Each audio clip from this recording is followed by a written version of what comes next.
first time I saw her like that, standing in the dim morning light, barefoot, hair tangled, and wearing my shirt, just my shirt, I forgot how to breathe. Not because of the sight itself, but because of what it meant.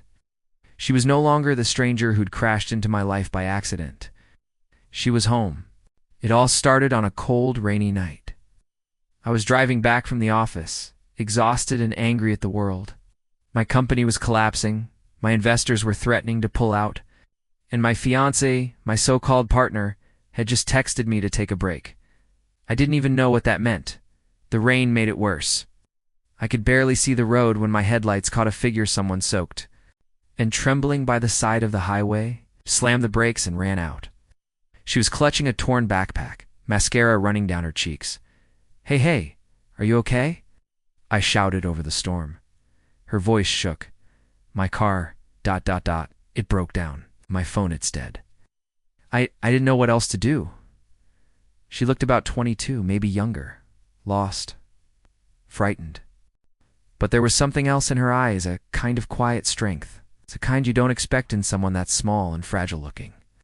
Without thinking, I offered, "Come on, my place is close. You can dry off there." She hesitated. For a second, I thought she'd refuse.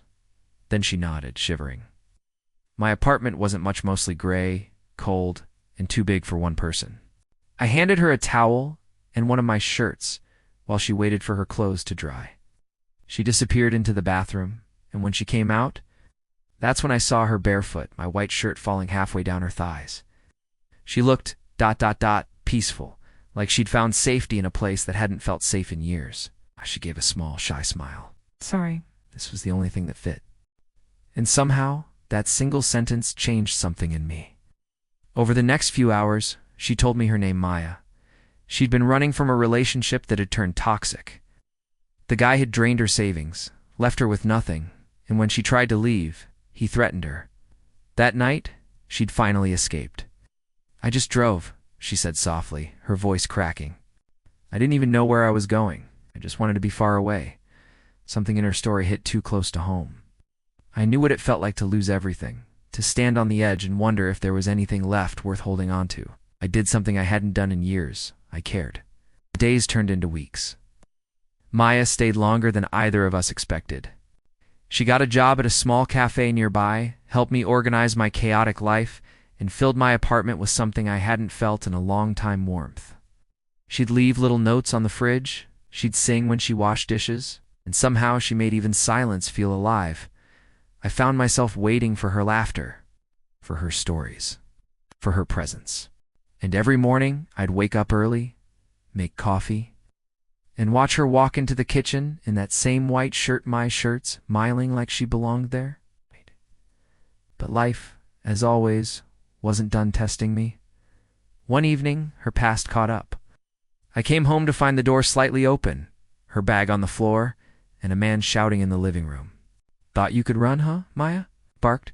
His face was red with rage. She was cornered, trembling. I didn't think Kai just moved.